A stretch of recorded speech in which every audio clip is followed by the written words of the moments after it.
Hey, hey, what's up, Whiskey Tube Land? Let me just make sure this thing is all set up proper. I probably should have done that before I went live, but well, then it wouldn't be a Muser Live, would it? What's up, y'all?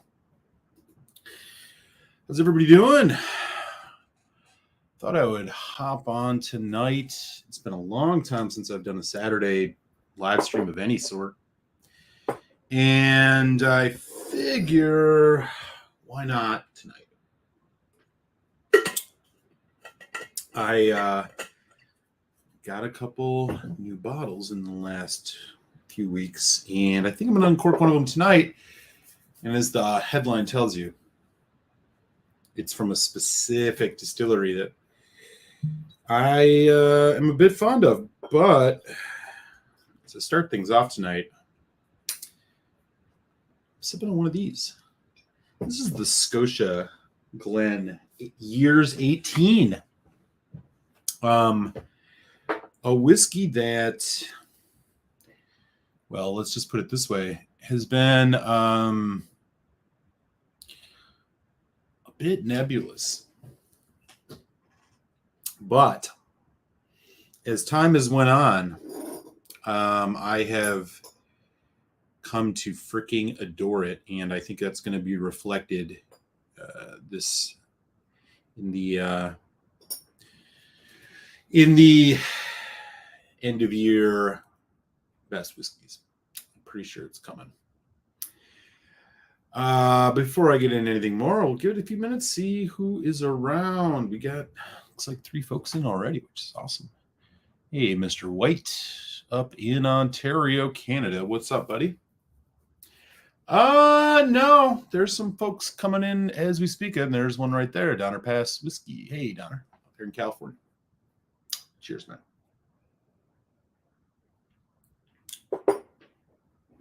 How are you, fine gentleman, doing this evening? Donner's at work, I see, so he probably is fine, but could be better.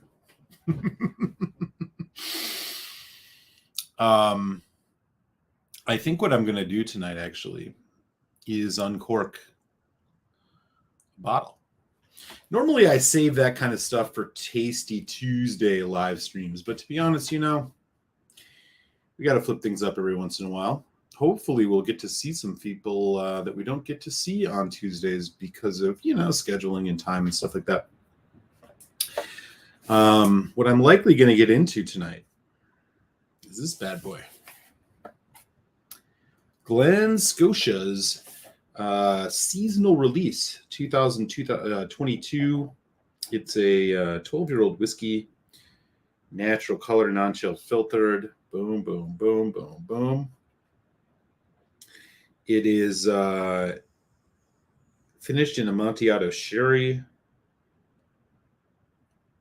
It's cask strength. A bunch of good things.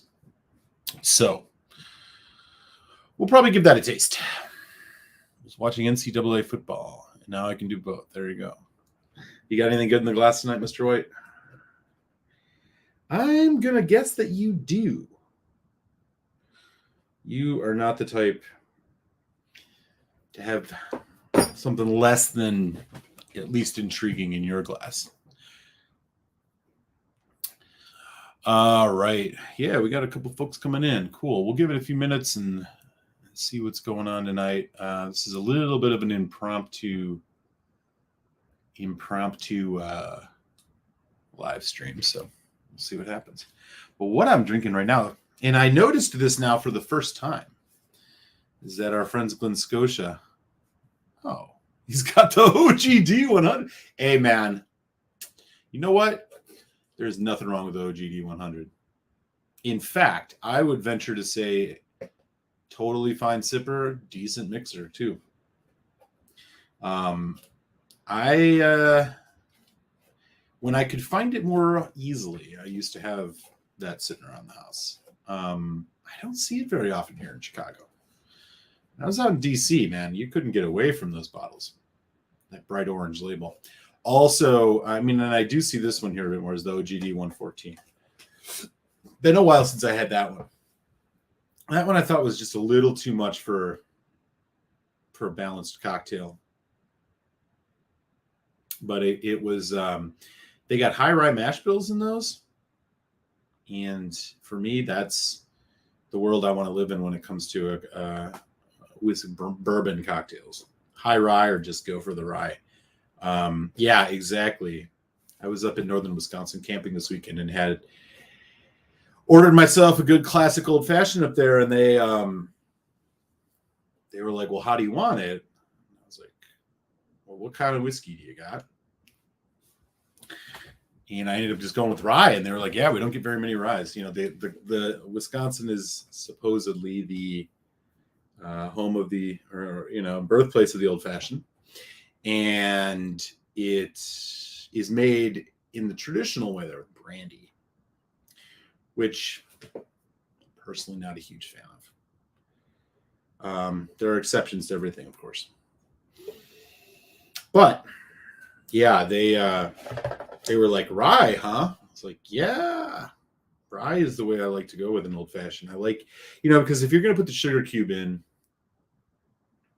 and you're going to have some, even if you top it with soda water, something, I don't know, it's too sweet. Like the rye gives it some spice and heft.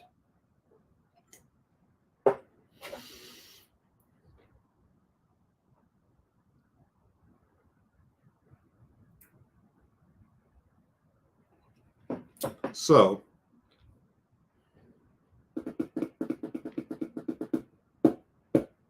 what I got here in the glass currently is, Rittenhouse. Totally agree with you. Glen Scotia 18. And I noticed when I picked up the Glen Scotia 12 seasonal release, they have once again changed their label. I'm late to the game on this. They've done this a few times in the last couple of years. They seem to have made Glen Scotia a bit more prominent on here. Same font. Anyways, the 18 is, to be honest with you, this whiskey is just stellar. It's just absolutely stellar. When I first got this bottle, and it has been nearly a year, I have been sipping this rather slow. I wasn't so sure what I thought about it. As being somebody who's such a huge fan of the 15, if you look back a few years, one of my whiskey best whiskeys, I think it was 2019, was the Glen Scotia 15 years old. I got my hands on the 18, and basically they've added a sherry finish to it.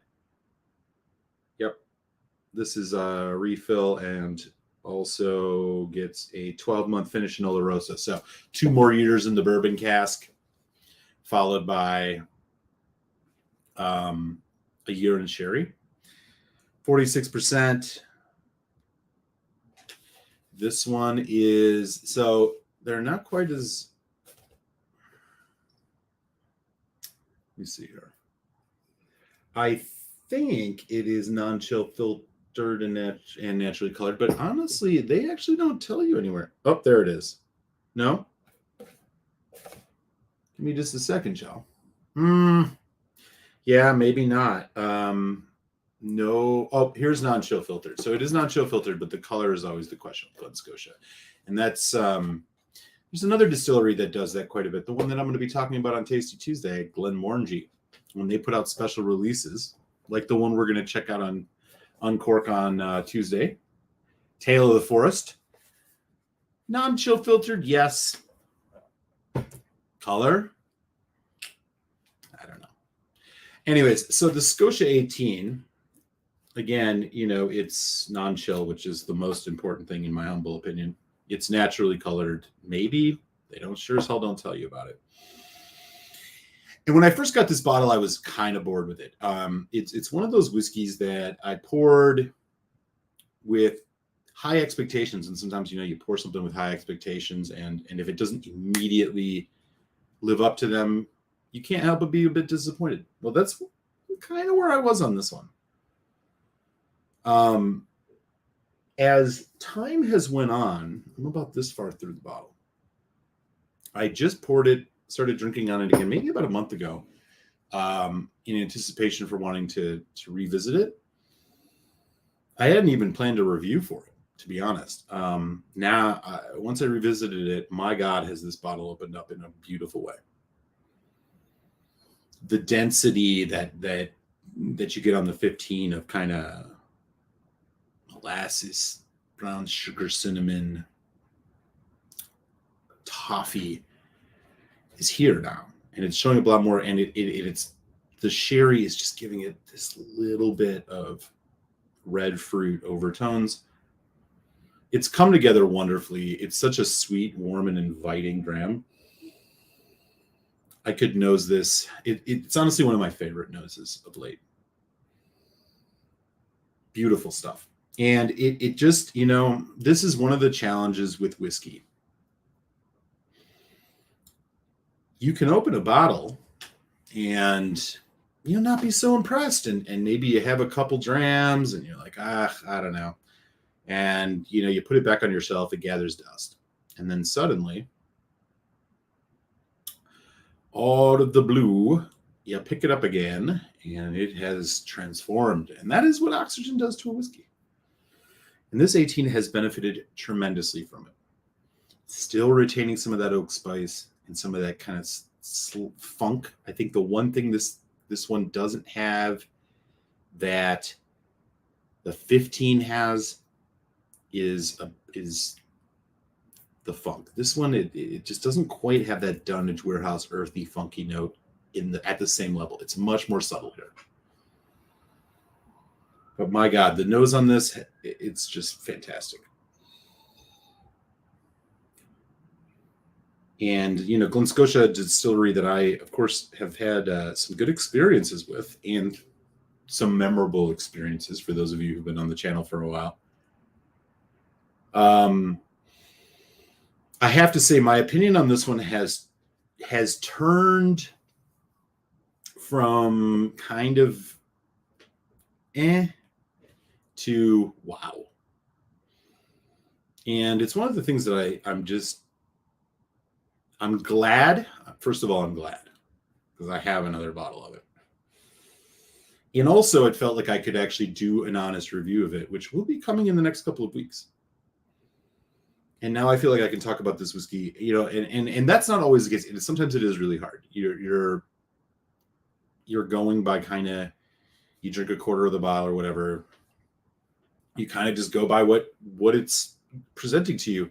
This was a rarity. I mean, usually I wouldn't have a bottle sitting around for this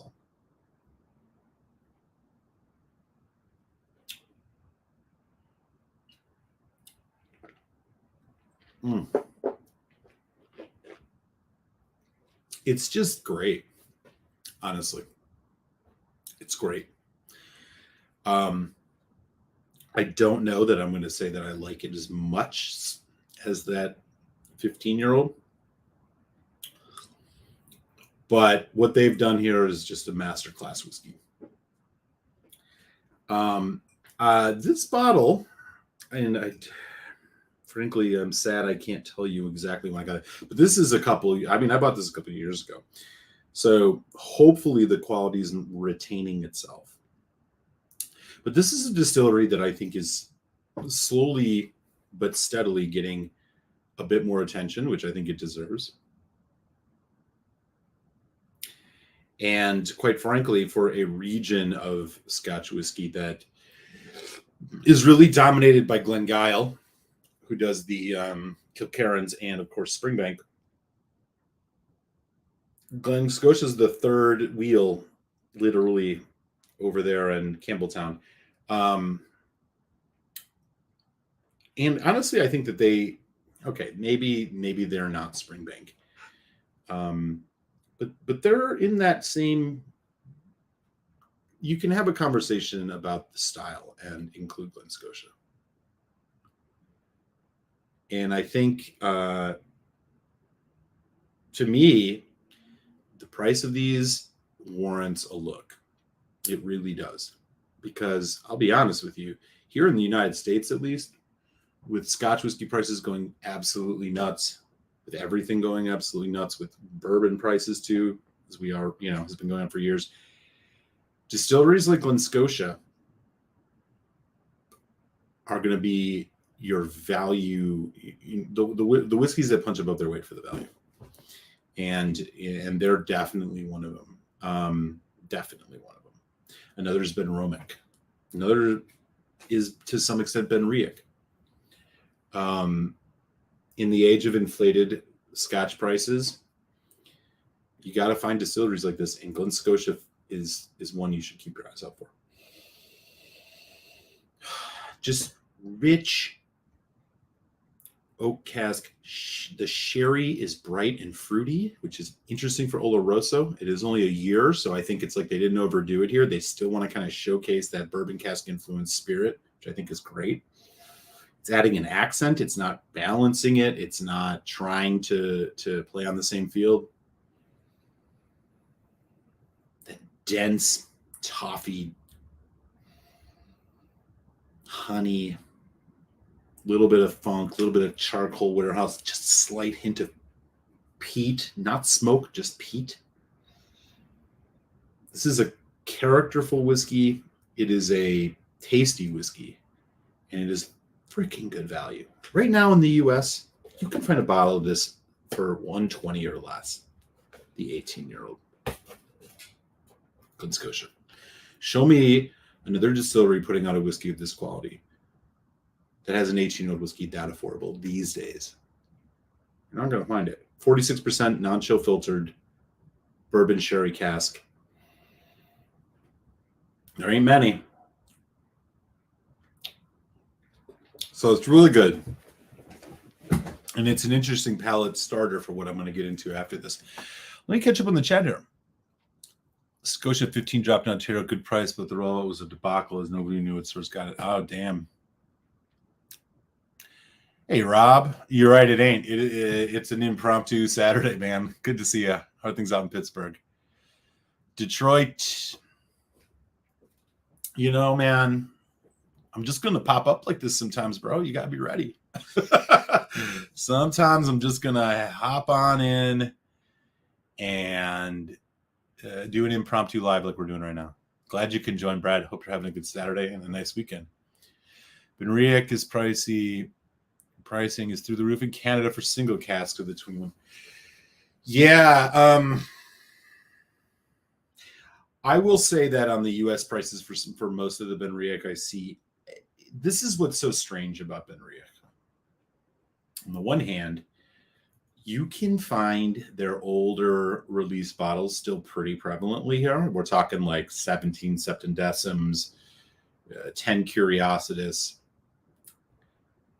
The really good ones, or the ones that I think made their name at remarkably stupidly cheap prices.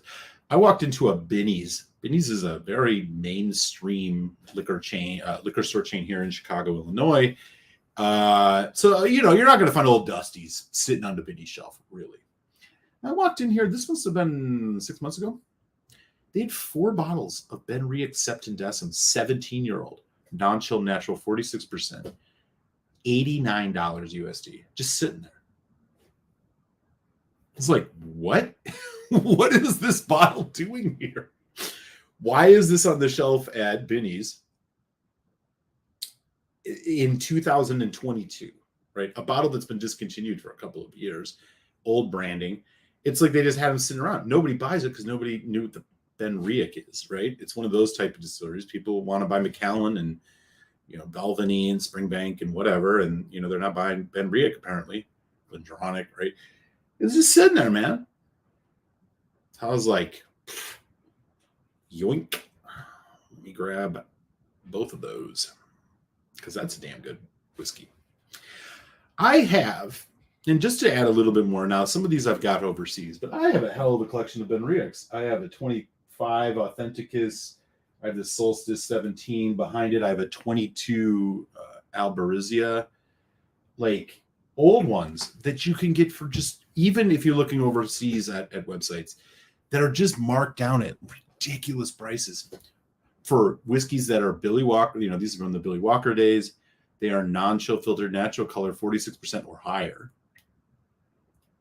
And I swear to God, I paid maybe, so I think I paid near like under $200 for the 25-year-old Benriach Authenticus. Behind it, like I said, I have a 21 Temporis. I think I paid $160 for 21 Temporis for $160. I have the 22 Albarizio, which is the PX. I think I paid $130 for that. What? Nobody buys them. It's almost as if these places can't get rid of them. I'll take them. I like Benriach. Now, I have not got into their new stuff yet. What I do have, though, I have a La Maison du Whiskey single cask port pipe of theirs that I got over in France, which is one of their new ones that I'm going to get. But I also have this that I'm going to do uncork soon. This is the Benriach, the Smoky 10. It's Rachel Berry's the name on here as the master blender. 3 cask matured. Listen to this. So this is the new Smoky 10. Bourbon, rum, and virgin oak casks. Natural cask coloring. It gives you a good amount of info. I don't know about non-chill though.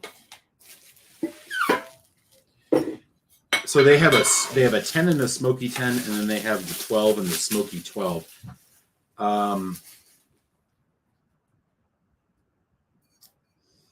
46%. I don't know about non-chill filter or natural color though. The others were. Well, this one's natural color. I don't know about non-chill filtration though. I'm skeptical about this bottle. I have not found a lot of single malts that have rum finishes or rum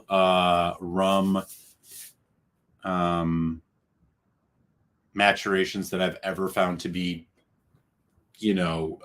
world beaters.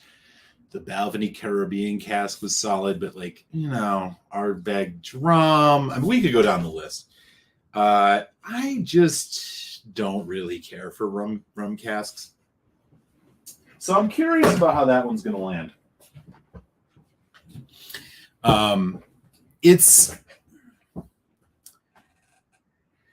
And to be frank, I'm curious about just getting a sense of their.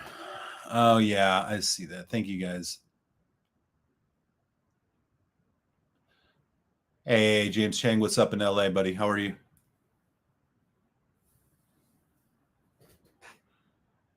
Glenn, you didn't give up on the Scotia after. Yeah, no, I didn't. And it was interesting, right? Despite being super disappointed in that bottle, I got to it through a lot of weird circumstance, landed me a little video interview with the folks at Glen Scotia, which is cool. You can check that out on the channel. There's a playlist with that in it called Interviews, I think. And look, I am gun shy about independent bottle Glen Scotias. Fortunately, there's not that many. But I'm not gun shy about their core range. Not at all. The double cask, totally acceptable, solid whiskey. The 15 is awesome. This 18 is awesome.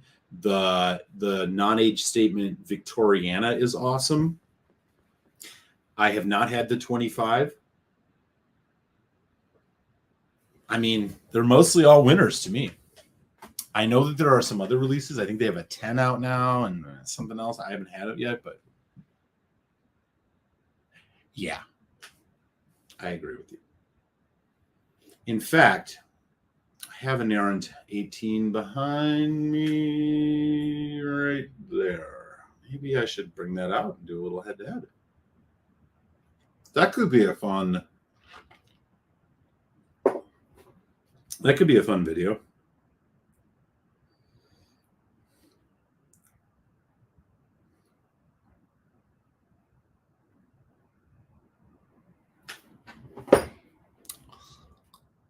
Sid Sunday morning here in Melbourne, Australia. First time catching the stream live, no whiskey in hand. Good morning. How you doing, Sid? It's great to see you joining us from Australia. I'm doing another dram with this, y'all. I'm not even fucking around. It's that good.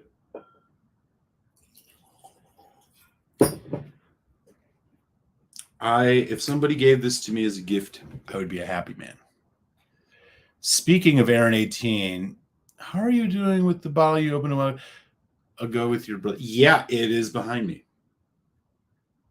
I have not drank much of it. And that's not because I don't like it, because I do. For whatever reason, I've just been distracted with other stuff. But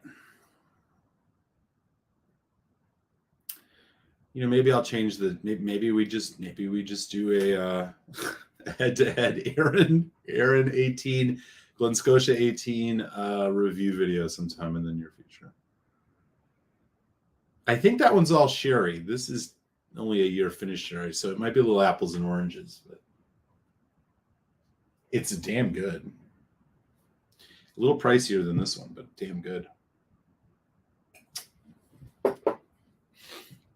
Cheers, Rob.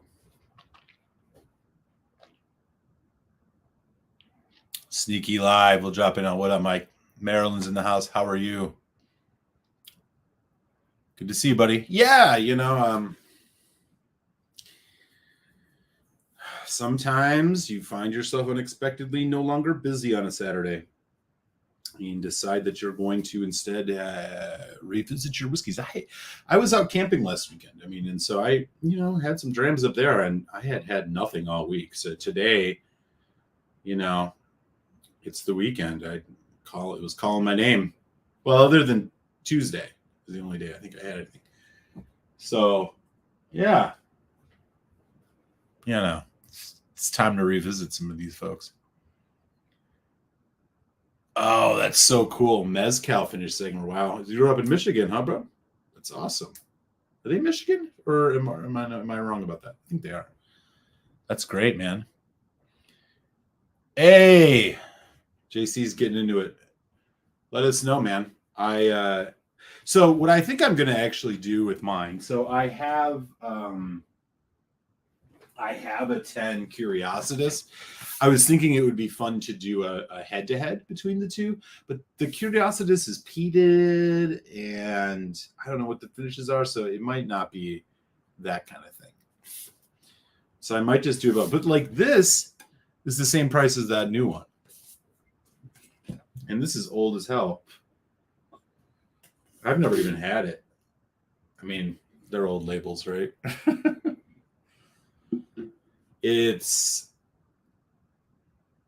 What is this thing? It's peated.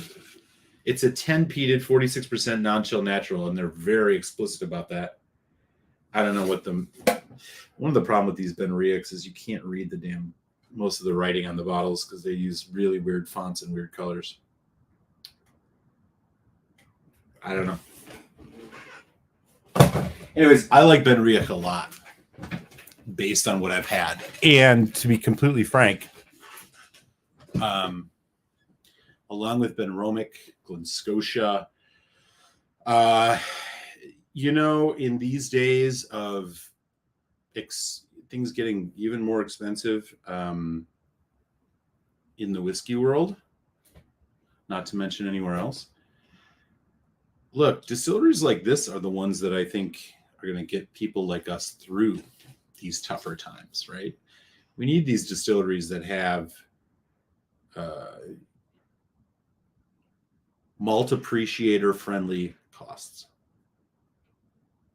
And I think Glen Scotia does that. I also think Benriach, for the most part, does that, especially the older stuff, and Benriach definitely does. Although I think we're on borrowed time with Benriach. I won't be surprised if they become huge soon. As I've said on many of my little reviews of them, I've been hyping them for a while now on the show. They're kind of the Springbank of Speyside. Poor man Springbank even. Don't be surprised if suddenly that $55 Benriach 15 is now $115, right?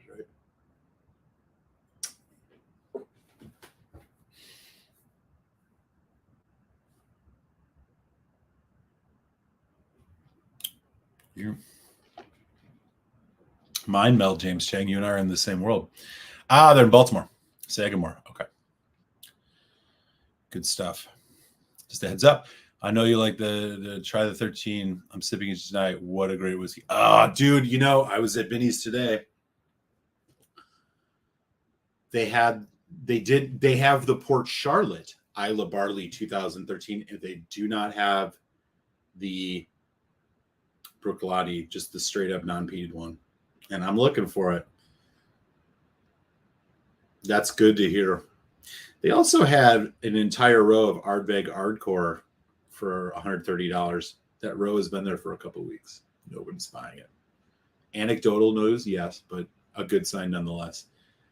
Also, for $40 cheaper than that, at $90, they had the new Lagavulin Offerman 11 charred oak, which I passed on.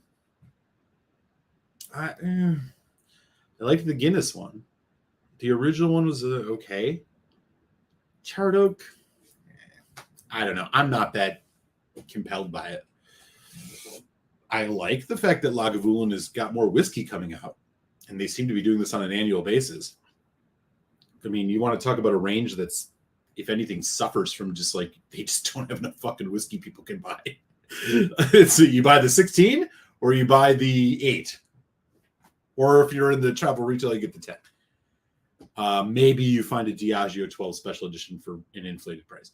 I mean, they just don't have a lot in their range. And they don't have independent bottlings either. Really. I've never seen one, actually. So, other than Elements of Isla blends. So, it's like, good. I'm glad they're putting out these 11s. I'm glad they're doing the Nick Offerman thing. I'm glad they're putting them out with different finishes. Good. Like, we need this from Lagavulin. Would not say either of the ones I had were bad. I'm just not compelled by the charred oak. Give me a fucking sherry cask. And then I'd buy 2 of them. I'm just not compelled by it, Everything from Lagavulin is always in freaking charred oak. Or it's always in oak.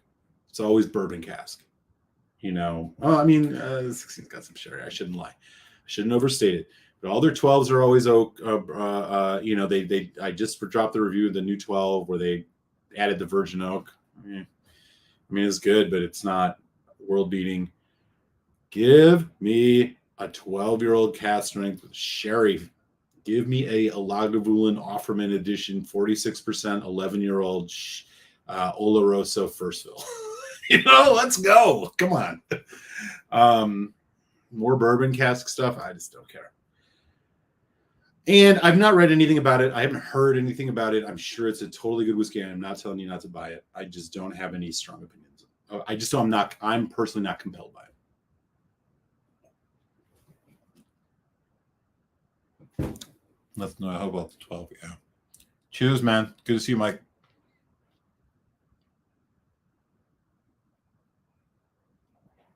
Good point, Donner.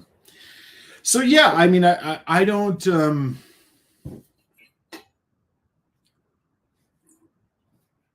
Hot damn it is. You're damn right, Brad. What is the one? So they do that distiller's edition every year, which, by the way, is dropping from 16 to 15 years old. Vintage. Some batches, the PX is overpowering. It's a PX finish on the Lagavulin 16, basically. Some of them are really good. But you just, I think the Lagavulin 16 is the only one that has an Oloroso in it. And again, it's not, I want a full, I want the equivalent of the Lefroy 12 a 10 sherry oak from Lagavulin. That's what I want. Put that out and make that the 11. Nick Offerman, 11-year-old sherry oak. I'll buy that. I'll drop $90 on that in a second. No doubt about it. Charred oak. So it's going to be a more bourbon cask oaky Lagavulin. I'm not hating. I'm just saying it's not that compelling to me. Let me know if I'm wrong about that, though. If it's a world beater and I'm like talking out of my ass, I would love to be proven wrong about it. And I don't think it's a bad buy for anybody who picks it up. I mean, for Christ's sake, they're putting it out at 46%. I just am, when I saw it on the shelf, this is what I did. Ooh, that was all right. You know, the initial like, oh my God, they have it here. This is great. And then I was like, actually, I don't really. I could do an uncorking video and get a bunch of clicks. Not really my jam. So screw it. I'll save the $90. I bought some good beer, and we'll see. If somebody convinces me enough, maybe I'll go get it. But I don't feel strong about it. Even though I will say, anecdotally, the videos that I've done about Offerman editions get a lot of views for me. I'm just not like, I don't know. I got enough Lagavulin right now. Better Lagavulin. 12-year-old cask strength Lagavulin. Let's drink that. So, I agree, Brad. Give me that Oloroso matured, Oloroso finished Lagavulin's 11 Offerman. I mean, I assume it's going to happen one of these days. They did the Guinness one. That was cool. It was good. They got this charred oak one now. Like, I mean, it's only a matter of time, right? I hope. Marty with the party, what up? How are you? I hope that that's the case. I hope we get an Offerman edition sherry oak. Because the thing about Lagavulin, and now I'm talking a little bit ahead of my skis on this, but my general perception of Lagavulin is it's more smoky than peaty. And based on my one tasting of a finished one versus the regular bourbon cask, check out my review on Friday, 12s. That kind of depth and maritime note, I think, was just a little bit taken away by the finish of that virgin oak on the new 2022 12. So to me, I loved, I mean, you guys saw me gushing a few weeks ago over the 2021. I like a nice balanced Lagavulin that's not overpowered by cask, because it seems to me, and this is where I'm maybe talking like I know more than I do. It seems to me that Lagavulin does a lot more interesting and better malts when they're not overwhelmed by cask influence. I don't feel that this is the case with everybody. I think there are a lot of ones that play amazing with cask. I just think there's something more lost with Lagavulin when the cask is too much. The Guinness cask finish that they did last year for the Offerman, I think one of the things I talked about on the live show that I was grateful for is that it wasn't overpowering. It didn't, bully its way on to center stage at all. I just don't know. Like, this is the problem I've had with some of the Lagavulin Distillers editions that I've had. It's just that, like, even that little finish in PX, it just overwhelms the whole damn whiskey. It's like as if Lagavulin's kind of delicate, despite being the king of Islay and a monster, or the prince of Islay, I should say. They're calling themselves the king, even though I guess they're not. Ardbeg is supposedly the king.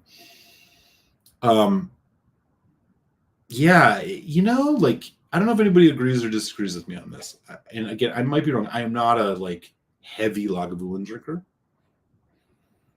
But this tends to be what I've been noticing, which I think is why, contrary to some, I really loved the 2000. Well, I didn't love, but I liked the 2019 Lagavulin 12-year-old cask strength, because it was like very raw and elemental. In fact, it almost had like the least cask influence I've ever had of a Lagavulin, and I quite liked it. I know there are some that did not, but so I don't know. I passed on the charred oak at $90 here in Chicago. Maybe I'll regret that. I don't know. I know if I don't buy it soon, it'll be like $400 because that seems to be what happens with these whiskeys when it comes to online retailers. Is what it is.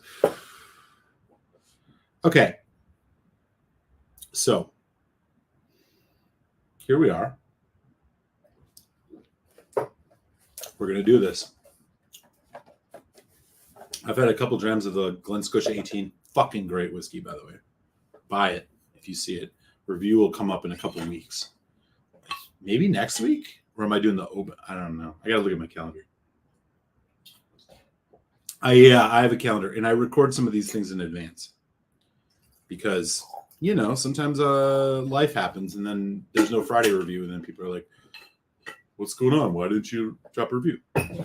I want to be consistent at least on the Friday reviews. So it's already recorded. I'm not going to tell you what the score was, but I think you can kind of tell I liked it. Let's see if I like this. New branding, Glen Scotia seasonal release 2022, 12 years old, cask strength, non-chill filtered, natural colored, Amontillado sherry finish. And I want to give mad praise, unlike we saw on this 18-year-old. I want to give mad praise to Glen Scotia for being so descriptive about the contents of said whiskey. First of all, it says non-chill filtered natural boldly here. They know who they're marketing it to. They're marketing it to us. This 12-year-old unpeated spirit has been matured in first fill bourbon barrels before a final 12-month finish in Amontillado sherry cask. There you go. Why can't more distilleries do this? That's all you need to know. Non-chill, natural color, age, what it's matured in, age statement, cask strength. Covers all. Gold star. Glen Scotia 18 gets the Stormy Cloud.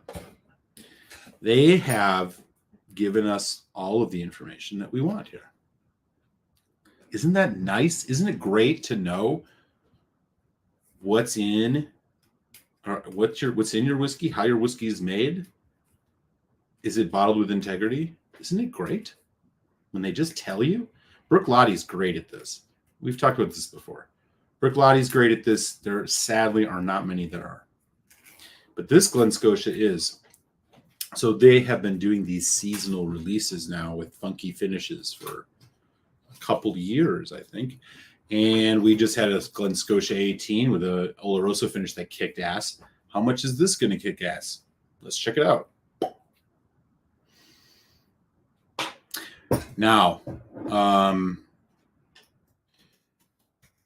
Amontillado sherry. Let me just make sure. I know it's a drier sherry, and it's kind of in between. It's like the middle ground in between the Fino on the dry light side and the Oloroso on the dark sweeter side. Oloroso dark syrupy side. It's kind of in the middle. I don't think it does the whole floor thing where it's got a bit of that yeasty funk like you see with manzanillas and stuff. I don't know. But we're going to check this out right now. I'm pouring this in the glass. I'm going to let that sit for a hot second. So again, high praise strictly on the marketing alone. They give you all the information you want. Non-chill filter, natural color, 53.3% cask strength, ABV, 12 years or 11 years first fill bourbon. Well, it's a 12-year-old spirit in first fill bourbon, so it could be older than that, and then it gets a 1-year Amontillado sherry finish.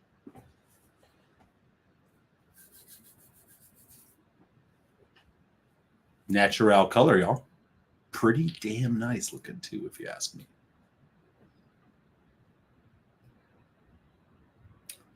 Just getting into my first Bowmore Vault edition, really enjoying it, but hesitant to get the core range 43.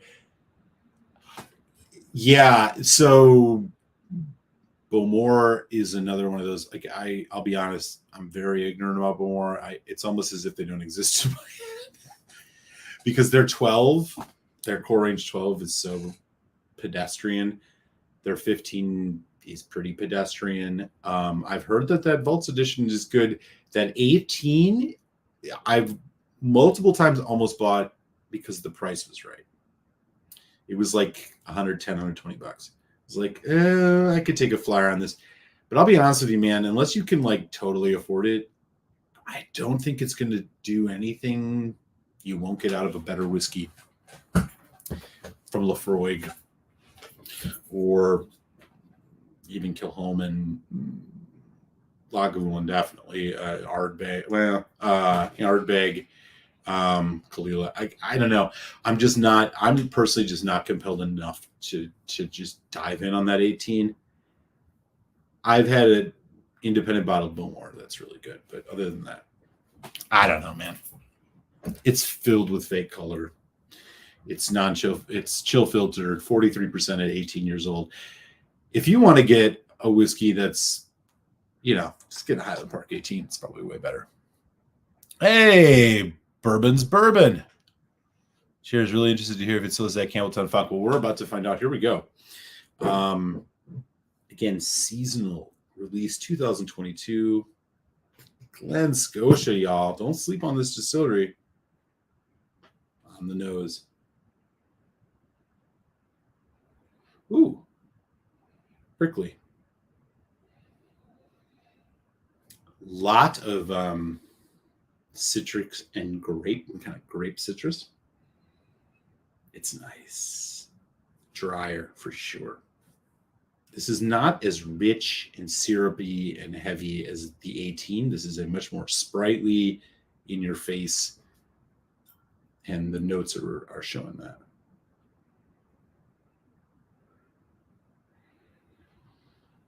Nice kind of almost Sauternes note to it, that kind of just wisp of creamy vanilla rounding off the edge of the citrus notes of the Amontillado. It's really nice. A very malty whiskey. You get a lot of that Glen Scotia malt in here. Slightly nutty. So really it's kind of sweet savory. Kind of the profile here. Not much at all in the way of cask influence. Oakiness, I should say. Forgive me. Oakiness. It smells intense. It smells fun. And then I think Bourbon asked, is the funk? Not much. I mean, I get a little bit of it, but I'm not trying to toot my own horn, but I have drink a lot of Glen Scotia. I can kind of find it. I don't know that it's immediately apparent here. Just a little bit. It is not detectable in a Benriach Springbank type way. Okay, here we go. Glen Scotia 12-year-old seasonal release 2022, 53.3%. Let's go.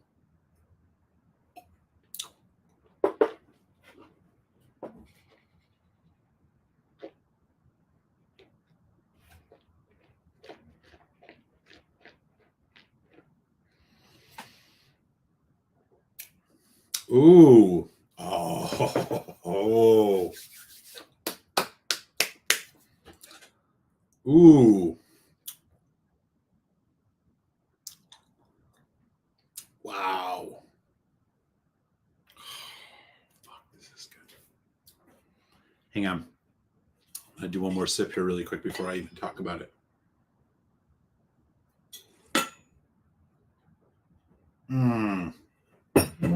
Oh man, this is splendid.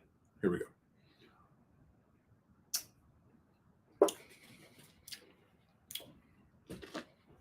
Okay. First of all, rich, concentrated Glen Scotia bourbon cask whiskey is fucking here. It's got a bit of the funk, not much, but it's got it. And it's that heavy, concentrated, intense flavor of cocoa powder, kind of a honeyed gingerbread, all of that, rich and intense.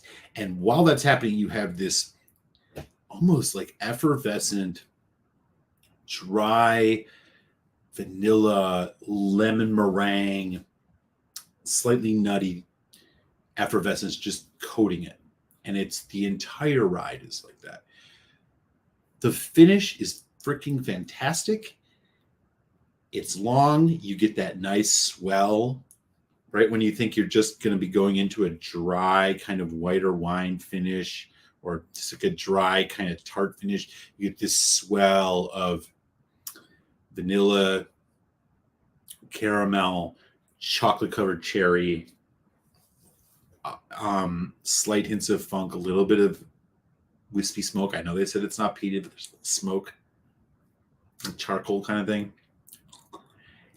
Just mammoth flavor, intensity.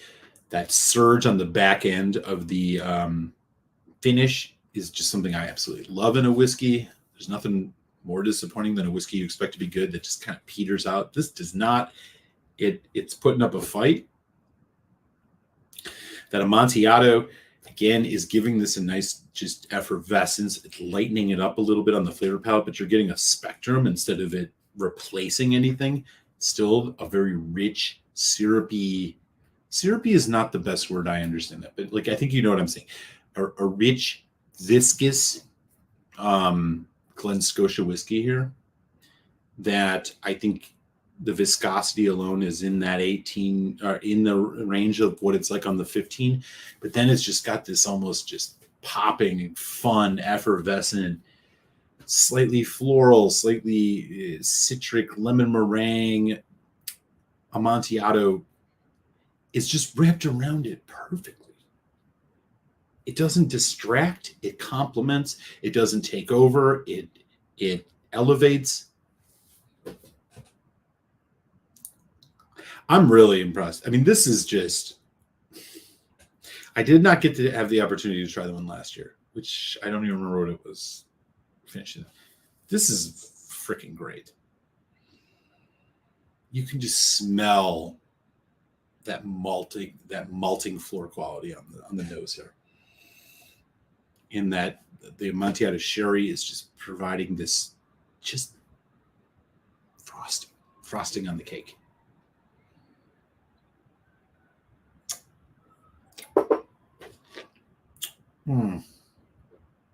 I love it.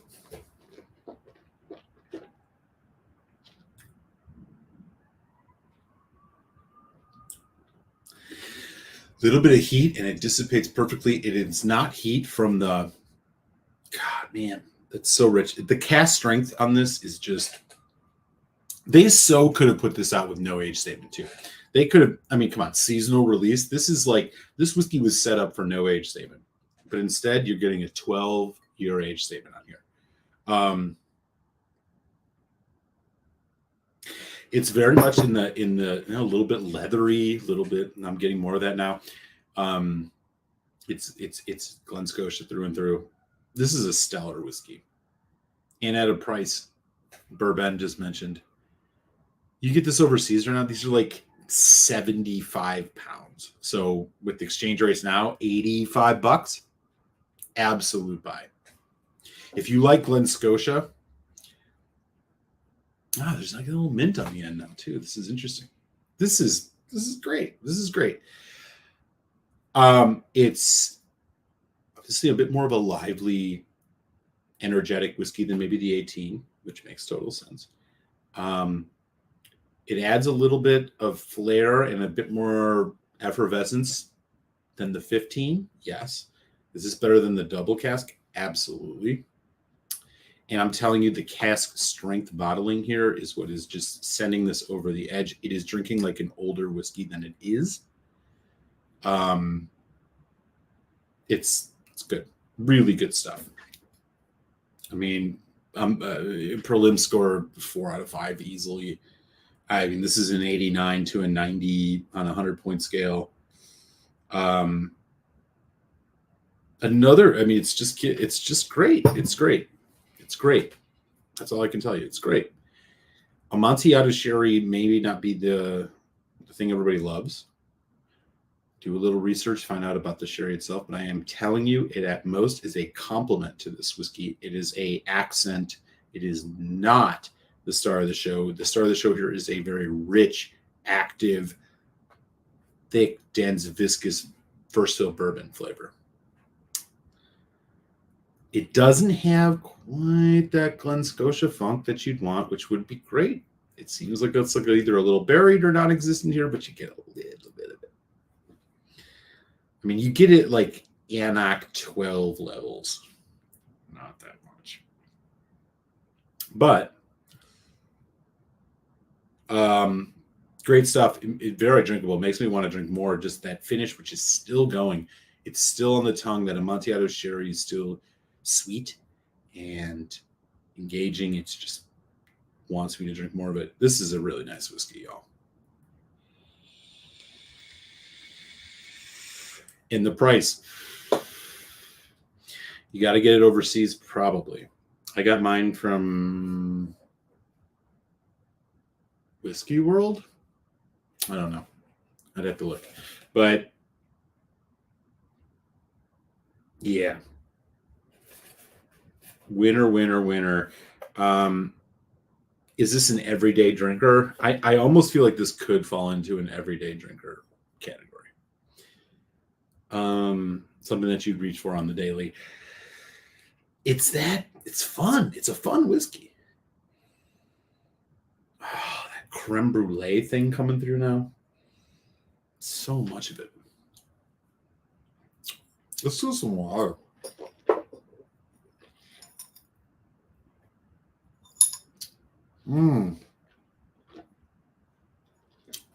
Yeah, man. This is I've had some subpar whiskeys over the year. Some great ones too. Some whiskeys that are just subpar. Whiskeys that don't even, that in the same age range and in the same bottling, so don't even freaking compare to this. They're much more heat than they are.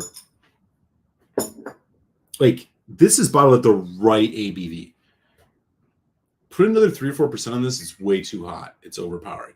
A little bit less, maybe it diluted too much, not rich enough. This is bottled where you want it. It's rich. For me, I like a heavier, richer viscosity, and you're getting it here.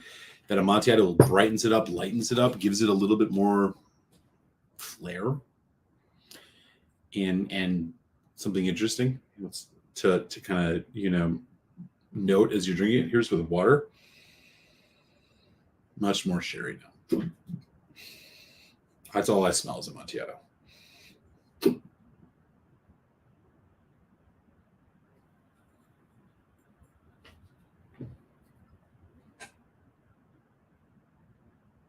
Let's see. Let's see how it goes on the palate.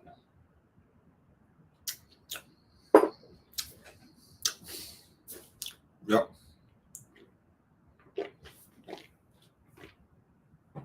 Nothing but net.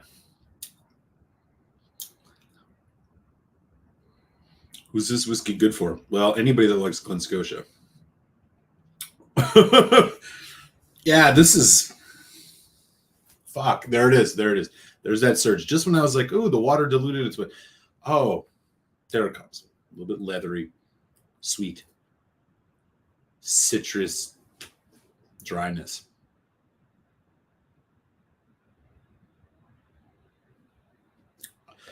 Is this a whiskey that I'm going to sit down and have 5 drams of in a night? No.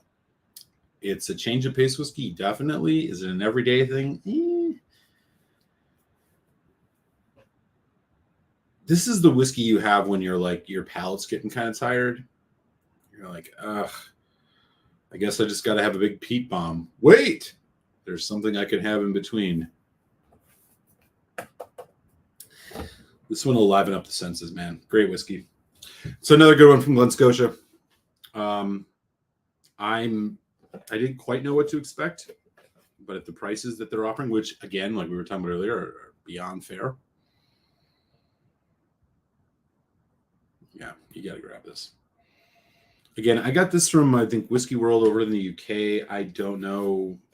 Yeah, Donner Pass. I'm not sure the extent of their US releases of these. But I mean, if you already buy stuff from overseas and can have it shipped to your state, well, you should definitely add this one to your list. This is nice. So here are the notes that they give us. Let's see if I matched what they said. So this 12-year-old unpeated spirit has been matured in first fill bourbon barrels before final 12 months of Montana. The result is a warm, nutty dram with long, lingering vanilla notes and mildly dry finish. Yeah, subtle maritime nuances on the nose. Didn't quite get that. And palate transports you to Campbelltown as if walking through the harbor in winter. Natural color and bottle of cast strength. It's non-chill filtered. It's a true taste of our home. Fucking, I endorse that message. What a nice whiskey. I'm so glad I grabbed this. I grabbed a couple other things on that trip too, which is what we're going to be talking about on that order next. Coming up in a few days on Tuesday. Uncorking. Glenmorangie, A Tale of the Forest. I'm not going to tell you any more about that now if you don't already know, but we're going to check that out. You know I'm a big Glenmorangie guy, so I'm pretty stoked to check it out. But I'll tell you right now, in terms of the the whiskeys that I bought on that order, this Glen Scotia is hot damn, man.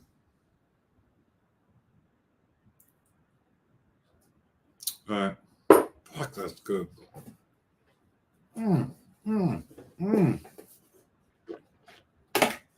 This is what Scotch whiskey is all about right here. This is... Oh, I'm going to have to put it away for a while. Otherwise, we're going to get in trouble. Okay. And we did the 18. I don't know where to go from here. I'm thinking maybe I'll have something peated.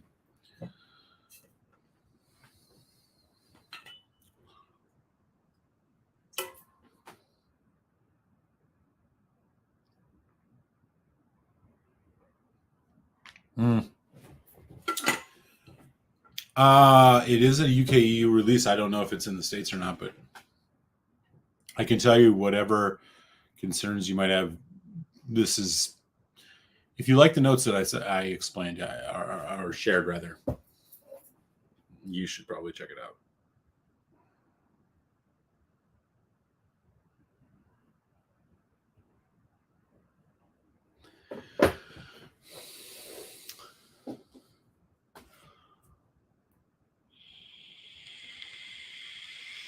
Let's do one more dram. One more dram, one more dram, one more dram, one more dram. What should it be? What should it be? I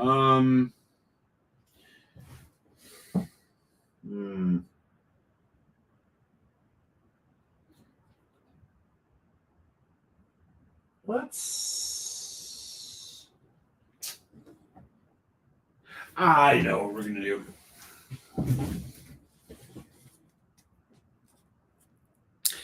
Frog 18.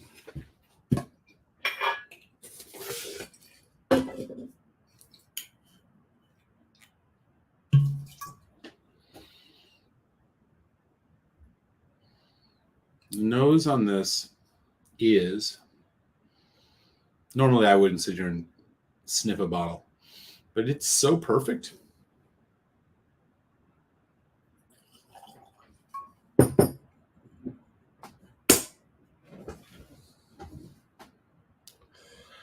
I have. It's okay. I'm not that impressed. The price was so cheap, man. I mean, it was like $45. I didn't feel like it's not a world beater. Although they do, everything is non-chill. Everything is unage statement. That's what only worries me about Elixir's Elements of Isla series, because there's a Lagavulin that they have, which is they say is like 2002 or 2007 distillate, but there's no age statement on it. So I'm like, well, wait a minute. Let me rephrase that. They say, what did they say? They don't put an age statement on like all the spirit that's in it. So like you don't know how much of that is in there. That's what I meant to say. The sherry oak thing, or the sherry cask, I don't know. It's okay. It's not doing a lot for me, but we'll see. We'll see where it goes.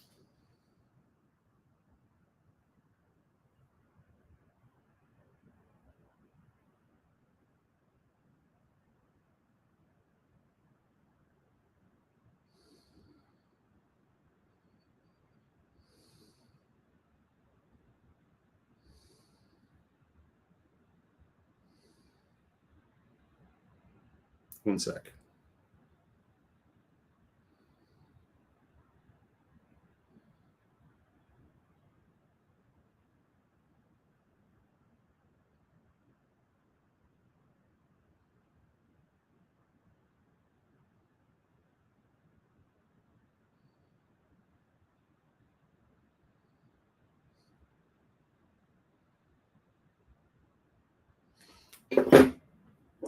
All right. Apologies, y'all. So Laphroaig 18 needs no introduction. It's quite simply a masterclass whiskey. An absolute masterclass whiskey at that. And goddamn, I wish this was still around. Now, I'm going to tell you guys something that I just saw. Whiskey World, if you are a person who buys things from the UK, Whiskey World right now has Laphroaig Lore. Laphroaig Lore bottles for $60 USD. Okay? You will pay about $11 to $12 per bottle for shipping. If you order from Whiskey World and you like a good heavily peated whiskey and you want to drink some fucking Laphroaig and a good Laphroaig, their price on Laphroaig Lore right now is absolutely bonkers. They have some other stuff on sale too, but go order yourself that Glen Scotia if you want it, but go on there and just stock up on Lore. I just saw this last night, so go check it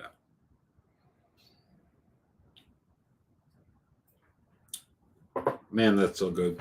Right away.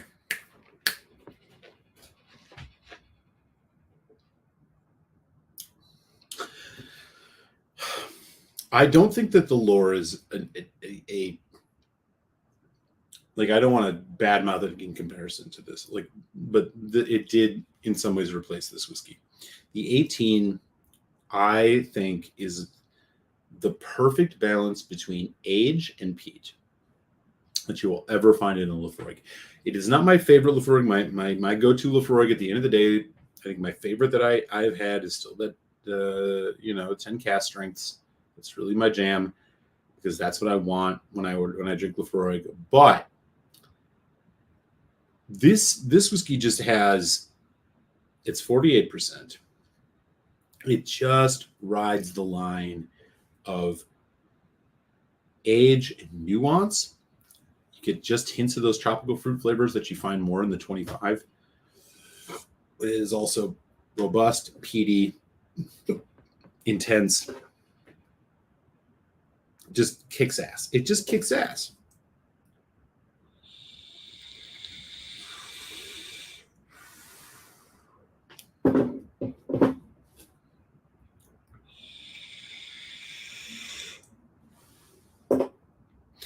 I am a very fortunate soul, and I didn't buy these when they were on the shelf because when I really got into Scotch, these were gone.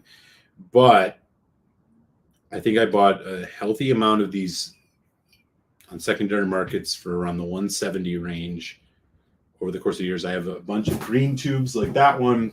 I think I got 3 or 4, and I got a couple of these white tubes. These are going to be sitting here with me for the rest of my days, I think, and I'm glad for it because they are that level of quality. If you ever see them and they are under, this is my like, I guess, advice. I know this is a heavy price, but if you find these days under 200 or 200 or under, and you've never had it before, grab one.